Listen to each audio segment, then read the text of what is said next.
Video பார்க்குற எல்லாருக்கும் வணக்கம் நண்பா. இன்றைக்கி நம்ம சேனலில் எதை பற்றி பார்க்க போகிறோன்னா 2024 மணி இந்த பேங்க் பேப்பரில் என்ன நடந்துச்சு என்னத்தை சொல்ல. நிறைய பேர் பார்த்தீங்கன்னா கழுவி தான் ஊற்றுவீங்க. ஏன்னா மணி இந்த பேங்கே வேஸ்ட் பண்ணிட்டானுங்க. சரி வாங்க ரிவ்யூவை பார்த்துக்கலாம். அதுக்கு முன்னாடி முதல்ல நம்ம சேனலுக்கு வந்துருக்கீங்களா, சப்ஸ்கிரைப் பண்ணி நல்லா கணக்கு பண்ணி வச்சுக்கோங்க. தினமும் போட வசதி செய்யலை, இதன் மூலிமா தமிழில் தெரிஞ்சுக்கோங்க நண்பா. சரி, ஃபஸ்ட்டு இந்த வாரம் மணி இந்த பேங்க் ஆரம்பித்த உடனே பார்த்தீங்கன்னா ஸ்டேட் டெஸ்ட் தான் பார்த்தீங்கன்னா அவங்களுடைய ஹோம் கண்ட்ரி அப்படிங்கிறதுனால ஸோ அவங்க தான் பார்த்தீங்கன்னா ஹோஸ்ட் ஆஃபாக எல்லாருமே வெல்கம் பண்ணுறாங்க. ஓகே, சரி நெக்ஸ்ட் என்ன மேட்ச் நடக்குது பார்த்தீங்கன்னா மென்ஸுக்கான மணி இந்த பேங்க் மேட்சை பார்த்தீங்கன்னா ஸ்டார்டிங் மேட்சாக WWE அஃபிஷியலாக கன்ஃபார்ம் பண்ணியிருக்கிறாங்க. ஸோ இந்த மேட்ச் யாருக்கெல்லாம் நடக்குது உங்கள் எல்லாருக்குமே தெரியும். ஜே ஊசோ இருக்கிறாரு, ஆண்ட்ராய்டு இருக்கிறாரு, எல்ஏ நைட் இருக்காரு, கார்மோ ஐஸ் இருக்கிறாரு, ஜாக்கேபிள் இருக்கிறாரு மற்றும் நம்மளுடைய ட்ரூ மேக்கிண்டே இருக்கிறாரு. 6 பேரும் ஒருத்தருக்கு ஒருத்தர் சலைச்சவங்க இல்லை. என்ன இதில் ஒரு 4-5 பேருக்கு எதிரிங்க இருக்கிறாங்க. நாம் நினச்ச மாதிரி ஒருத்தர் அட்டாக் பண்ணதுக்கு மற்ற ரெஸ்லர்ஸ் பார்த்தீங்கன்னா வரல. லோகன் பாலோ, சிஎம் பாங்கோ, அங்குலவுடியோ யாருமே வரல. வரவங்களை வச்சு பார்த்தீங்கன்னா இருக்கிறவங்கள வச்சு சமாளிச்சுட்டாங்க போட்டு WWE. இந்த மேட்ச்சில் இருக்கிறதுலேயே மிகப்பெரிய ஹைலைட்டான ஆளியாக பார்த்தீங்கன்னா ட்ரூ மாக்கின்ட்டார். ஏன்னா அவர் வந்து சொல்லியிருக்காரு மணி இந்த பேங்கை நான் இந்த வருஷம் வின் பண்ணிட்டேன்னா அன்னைக்கே வந்து கேஷிங் பண்ணுவேன்னு. ஸோ அதனால் ஃபேன்ஸோடைய ஃபுல் ஃபோக்கஸிங் பார்த்தீங்கன்னா ட்ரூ மாக்கின்டர் பக்கம் தான் இருக்குது. மேட்சை பொறுத்த வரைக்கும் ரொம்பவே சூப்பராக இருக்குது. அருமையாக செமையாக கொண்டு போயிருக்கிறானுங்க. இதில் முழு ஃபோக்கஸும் பார்த்தீங்கன்னா எனக்கு வந்து ஜே ஊசோ மேலே இருந்தது. ரசிகர்கள் அந்தளவுக்கு சப்போர்ட் பண்ணாங்க. எல்லா நைட்டும் ஜே ஊசோவும் நேருக்கு நேர் நின்றாங்களா, எப்பா என்ன சப்போர்ட்டு. டேனியல் பிரையனும் சிஎம் பங்கும் டைரெக்டாக நிற்கும் போது அந்த கூஸ்பம் இருந்ததில்ல அந்த மாதிரி இருந்தது. ஸோ ஃபைனலி இந்த மேட்ச்சில் யார் வின் பண்ணுறா பார்த்தீங்கன்னா நான் சொன்ன மாதிரி தான் ட்ரூ மாக்கிண்டர் பார்த்தீங்கன்னா மணி இந்த பேங்கை பார்த்தீங்கன்னா வின் பண்ணிட்டாரு. ஸோ மணி இந்த பேங்கை வின் பண்ணதுனால இன்றைக்கி பார்த்தீங்கன்னா அவர் சொன்ன மாதிரி மணி இந்த பேங்கை கேஷிங் பண்ணுவாரா அப்படிங்கிற ஒரு பெருத்த எதிர்பார்ப்பு பார்த்தீங்கன்னா ரசிகர்கள் மத்தியில் ஏற்பட்டிருக்குது. ஆரம்பமே அமர்க்கலம் மாதிரி ட்ரூ மாக்கிண்டர் கிட்ட மணி இந்த பேங்கு எப்பா இந்த வருஷம் WWE பாருங்க ட்ரூ மாக்கிண்டருக்கு எலிமினேஷன் சாம்பியன் அவர் வின் பண்ணார், ரெசல்மேனியா சாம்பியன்ஷிப்பை வின் பண்ணார், clash of the castle main ஒன்று விளையாடினார். இன்றைக்கி மணி இந்த பேங்கை வின் பண்ணியிருக்காரு. தொடர்ந்து தோல்விகளை சந்திட்டு இருந்தாலும் ட்ரூ மாக்கிண்டர் பெரிய முக்கியமான மேட்சஸில் ட்ரூ மாக்கிண்டர் இருக்கிறாரு அப்படிங்கிறது ஒரு குறிப்பிடத்தகுந்த விஷயம். ஏஜே ஸ்டைல் 2017 மணி இந்த பேங்கில் இப்படி தொங்கிட்டு இருப்பார்ல, ஸோ அதே அனுபவம் இன்றைக்கி ஒருத்தருக்கு நடந்துருக்குது. அது வேறு யாருக்குன்னு உங்களுக்கு நல்லாவே தெரியும்னு நினைக்கிறேன். எல்ஏ நைட்டு அவரும் பார்த்திங்கன்னா தொங்கிட்டே இருந்த ஒரு அனுபவம் பார்த்திங்கன்னா ஏற்பட்டிருக்குது. சாரி எல்ஏ நைட்டில் ஜாக்கேபிள் பேரை மாற்றி சொல்லிட்டு பாருங்களேன். ஸோ இந்த மணி இந்த பேங்கை பார்த்தீங்கன்னா ட்ரூ மாக்கிண்டர் இன்றைக்கி கேஷிங் பண்ணுவாரா அப்படிங்கிற எதிர்பார்ப்பில் இருப்போம். இப்போ அடுத்தது என்ன நடந்தது பார்த்தீங்கன்னா இன்டர் கான்டினென்டல் சாம்பியன்ஷிப்பு. இது யாருக்கு நடக்குது உங்களுக்கு தெரியுமே, பிரான் பிரேக்கருக்கும் சாமி ஜெயனுக்கும் நடக்குது. இந்த மேட்சை பொறுத்த வரைக்கும் பிரான் பிரேக்கர் எப்படிப்பட்ட ஆளு அப்படிங்கிறது தெரியும். பல ரெஸ்லர்ஸை அலற விட்டுட்டு தான் இப்போ மெயின் ராஸ்டர் வரைக்கும் வந்திருக்காரு. சாமி ஜெயனுடைய ஹோம் கண்ட்ரி. ஸோ ஆக்சுவலி இது ஹோம் டவுன் யாருக்குன்னு கேட்டிங்கன்னா எட்ஜுக்கு இது home town. But Edge WWE இல்லையே, இருந்தால் தானே அவருக்கு ஹோம் டவுனு. அவரெல்லாம் இருந்திருந்தாருன்னு வைங்களேன், ஃபேன்ஸ் எல்லாம் அந்தளவுக்கு ஷேர் பண்ணியிருப்பாங்க. பட் இந்த கனடா சாமி ஜெயனுடைய சொந்த நாடு. ஸோ அதனால் சப்போர்ட் கண்டிப்பாக பார்த்தீங்கன்னா இருக்கும். கனடாவில் இருந்து WWE ஒர்க் பண்ணுறதே ஒரு சில பேர் தான். நம்ம யார் த்ரில் ஸ்டேட்டஸாக இருக்கட்டும், சாமி ஜெயனாக இருக்கட்டும், கெவின் ஓவன்ஸு, ஏஜ் இந்த மாதிரி ஒரு சில பேர் ஏஜெல்லாம் WWE இல்லை பார்த்தீங்களா. சரி, பிரான் பிரேக்கர் சாமி ஜெயின் மேட்சை பொறுத்த வரைக்கும் ரொம்பவே நல்லா தான் கொண்டு போகிறாங்க. அதுக்கு முன்னாடி பேக் ஸ்டேஜில் பார்த்தீங்கன்னா ட்ரூ மாக்கிண்டர் ட்ரிபிள் ஹெச் கூட சேர்ந்து ஒரு ஃபோட்டோ எடுத்துட்டாரு. ஃபைனலி மணி இந்த பேங்க் வின் பண்ணிட்டேன்னு. ட்ரூ மாக்கிண்டர் ஃபேன்ஸ், இதுதான் ட்ரூ மாக்கிண்டருடைய கடைசி போஸ்டர். நல்லா ஞாபகம் வச்சுக்கோங்க, இதுதான் அவருடைய கடைசி போஸ்டர். ஏன் சொல்கிறேன் அப்படிங்கிறது உங்களுக்கு தெரிஞ்சிருக்கும் மேட்சை பார்த்தவங்களுக்கு. இருந்தாலும் நான் ரிவ்யூ பண்ணும்போது சொல்கிறேன். இந்த மேட்சை பொறுத்த வரைக்கும் நான் பெரிதும் எதிர்பார்த்தது என்ன பார்த்தீங்கன்னா பிரான் பிரேக்கர் இதில் வின் பண்ணுவார், இல்லாட்டா டிஸ்குவாலிஃபை தான் நடக்கணும். பட் ஆனால் சாமி ஜெயன் அவருடைய அண்டர்ரேட் கார்டை ஒரு பவர்ஃபுல் கார்டாக காட்டிட்டார். எஸ், பிரான் பிரேக்கரை வீழ்த்தி இந்த மேட்ச்சில் பார்த்தீங்கன்னா இன்டர் கான்டினென்டல் சாம்பியன்ஷிப்பை பார்த்தீங்கன்னா சாமி ஜெயின் தக்க வச்சுட்டாரு. ஏமா ஒரு சைடு ஆடியன்ஸ் சைடு யாருக்கா பாருங்களேன், ஜேம்ஸ் எல்ஸ்வர்த். இவர் நிறைய பேருக்கு தெரியும்னு நினைக்கிறேன். அவர் வந்து இன்றைக்கி ஷோவை பார்க்கறதுக்காக வந்திருக்காருங்க. ஜேம்ஸ் எல்ஸ்வர்த் உடம்பெல்லாம் ஏற்றிருக்கீங்க போல இருக்குது. சரி, இந்த மேட்ச்சுக்கு வருவோம். சாமி ஜெயனுடைய பர்ஃபார்மன்ஸ் உண்மையிலேயே அட்டகாசம். கடைசியில் பிரான் பிரேக்கரை வீழ்த்தினார் பாருங்களேன், எந்த விதமான டிஸ்ட்ராக்ஷனும் இல்லை. ரொம்பவே க்ளீனாக அவருடைய ஃபினிஷரை போட்டு பிரான் பிரேக்கரை வீழ்த்திட்டாரு. பிரான் பிரேக்கருக்கே என்ன சொல்கிறதுன்னு தெரிலங்க. சாமி ஜெயின் வின் பண்ணுது உண்மையிலேயே ஒரு சாமி ஜெயனுக்கு பெரிய வெற்றி. தொடர்ந்து அவருடைய டைட்டில் அப்கமிங் அடுத்தடுத்த பேப்பரில் டிஃபெண்ட் பண்ணி தொடர்ந்து டைட்டில் ரீடைட் பண்ணிகிட்டு இருக்கிறது அப்படிங்கிறது ஒரு சாதாரண விஷயம் இல்லை. அதை சாமி ஜெயின் பண்ணிகிட்டு இருக்காரு. அது மட்டும் இல்லாமல் சாமி ஜெயின் வின் பண்ணோன்னா பிரான் பிரேக்கர் கீழே இருந்து பார்த்தீங்கன்னா ஒரு முறைக்கு விட்ருக்காரு. மேபி நெக்ஸ்ட் சேலஞ்ச் பண்ணுவாரான்னு தெரியல. எனக்கு தெரிஞ்சு நான் இதுக்கு முன்னாடி ஒரு வீடியோவில் சொல்லியிருந்தோம்ல, சம்மர் WWE ஜே ஊசோக்கும் சாமி சேனுக்கும் இன்டர்கனெக்ட் சாம்பியன்ஷிப் ட்ரை பண்ணுறாங்கன்னு. மேபி நடக்குமோ? நடந்ததுன்னா ஒரு கூஸ்பமான மேட்சாக இருக்குமே. மேபி அதுக்காக கூட இப்போ சாமி சேனை ரிட்டைன் பண்ண வச்சிருக்கலாம் டைட்டில். அது மட்டும் இல்லாமல் நான் அஃபிஷியலும் ஒன்று சொல்லியிருந்தோம்ல, WWE பார்த்தீங்கன்னா அடுத்து அப்கமிங்கில் பார்த்தீங்கன்னா பேட் பிளட் அப்படிங்கிற பேப்பரி கன்ஃபார்ம் பண்ணுவாங்கன்னு. எஸ், அட்லாண்டாவில் பார்த்தீங்கன்னா October 5 பார்த்தீங்கன்னா WWE அஃபிஷியலி அந்த பேட் பிளட் அப்படிங்கிற பேப்பரை கன்ஃபார்ம் பண்ணியிருக்கிறாங்கப்பா. ஸோ அதுக்கப்புறமா பிக் சர்ப்ரைஸ், உங்களுடைய 16 time world champion John Cena பார்த்தீங்கன்னா அறிவாக இருக்கிறாரு இப்போது மணி இந்த பேங்குக்கு. வாவ், அதில் வரும்போதே ஒன்று போட்டிருக்காது, last time is now. What the meaning?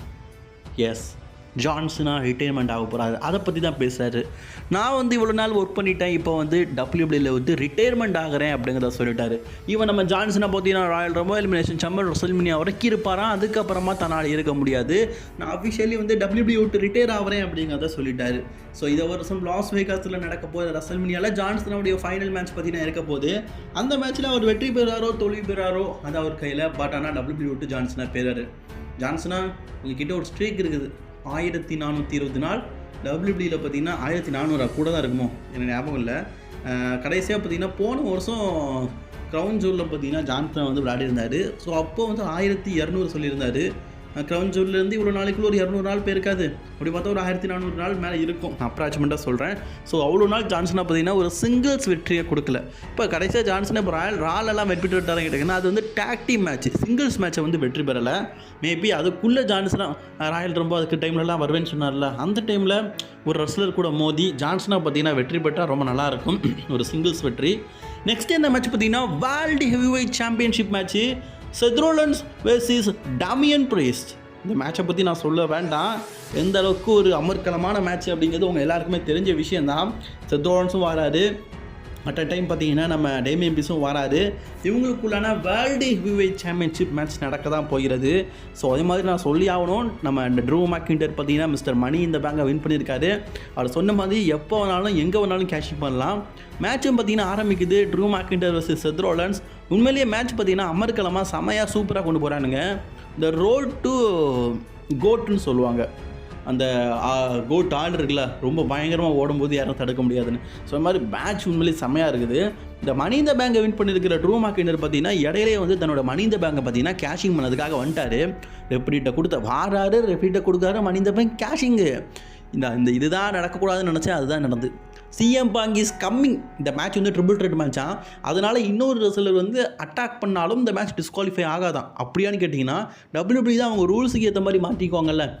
இதுவே ஒரு ரெஸ்லர் இன்னொருத்தர் வந்து அட்டாக் பண்ணி அந்த மேட்சை ஸ்டாப் பண்ணி கூட இருக்குது, ரெஃப்ரீஸ்லாம் ஸ்டாப் கூட பண்ணுவாங்க.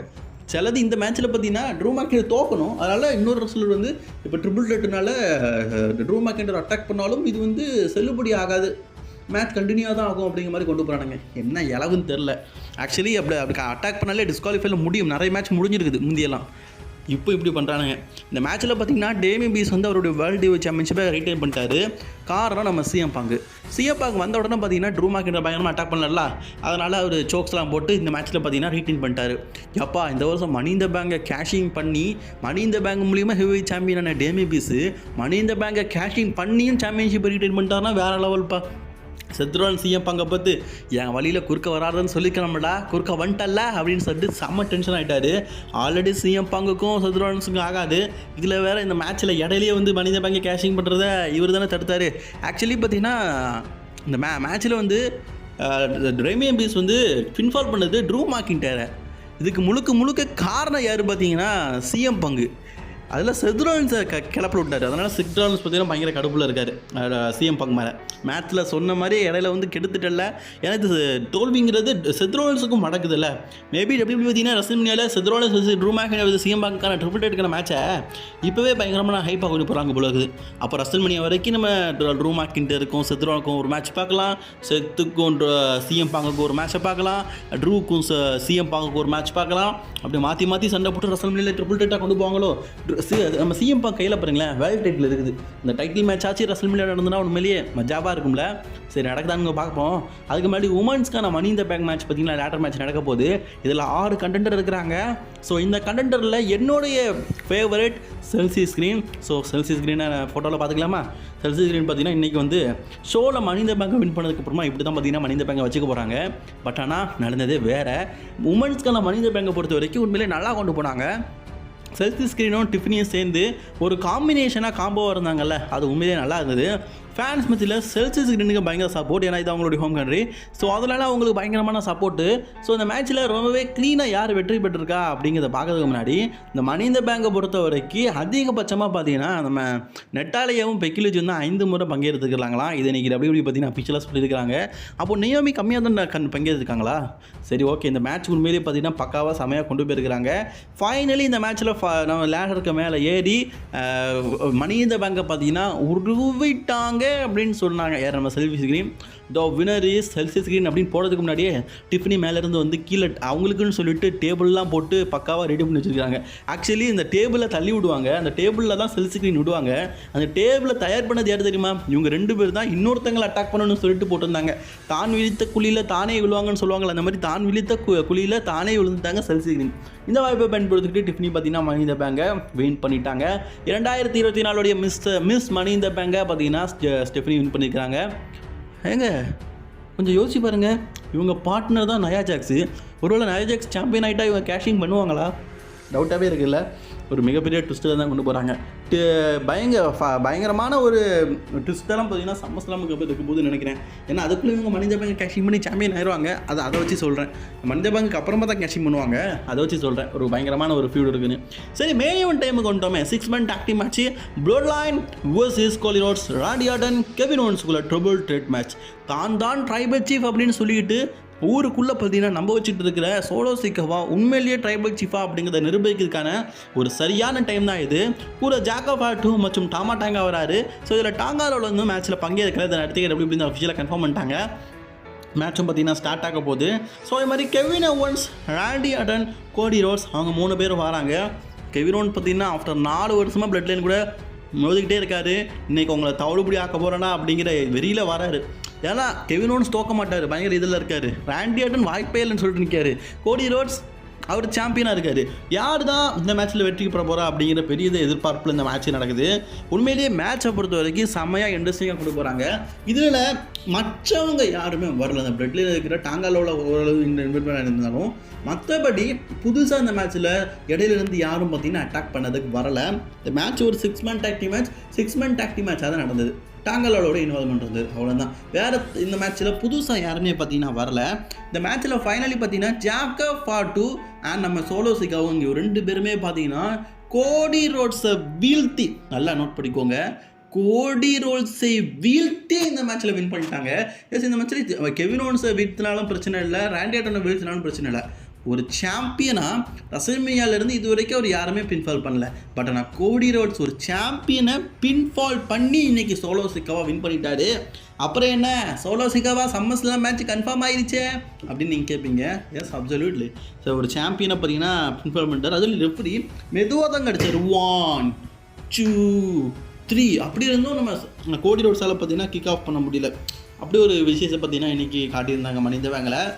ஓவரால் இன்றைக்கி மணி இந்த பேங்க் எப்படி இருந்து பார்த்தீங்கன்னா கருமம் பிடிச்ச மணி இந்த பேங்காக இருந்தது. ஏன்னா இன்றைக்கி பார்த்தீங்கன்னா ஆக்சுவலி ட்ரூட் அன்றைக்கி மணி இந்த பேங்க் கொடுத்துருக்க தேவையில்லை. ஒரு ஆண்ட்ராய்டு கிட்ட ஒரு வளர்ந்து ஒரு ரெஸ்லஸ்ட்டை கொடுத்துருக்கலாம், ஓகேவா இருந்திருக்கும். ட்ரூட்டை கொடுத்த மாதிரி இப்படின்ட்டாங்கல்ல. அல்லது இந்த மணி இந்த பேங்கை அவர் கேஷிங் பண்ணும்போது தடுத்து நிறுத்தினா பரவாயில்ல.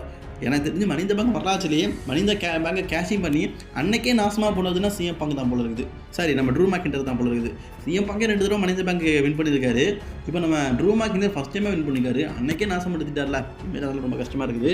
ஓவரால் மணி இந்த பேங்க் என்னை பொறுத்த வரைக்கும் ஜான்சனாவோடைய ரிட்டைர்மெண்ட்டை சொன்னது வருத்தம். அந்த மணி இந்த bank loss, main event loss, totally money இந்த பேங்கே லாஸ். உங்களுடைய கருத்துக்கெல்லாம் மறக்காமல் கான்வர்ஸில் கவனிக்கோங்க. சில பேர் சொல்லுவீங்க நொட்டுச்சு மணி இந்த பேங்க் நல்லா இருக்குதுன்னு. உங்கள் பாயிண்ட் ஆஃப் வியூவில் நல்லா இருந்துச்சுன்னா ஹட்ஸ் ஆஃப், நான் சல்யூட் அடிச்சுக்கிறேன். எனக்கு பிடிக்கலப்பா, நான் சத்தியமாக சொல்கிறேன். உங்களுடைய கருத்துக்கெல்லாம் மறக்காமல் கான்வர்ஸில் கவனிங்க. ஒவ்வொருடைய கருத்துக்களும் வரவேற்கப்படுகிறது கமெண்ட் பாக்ஸில்.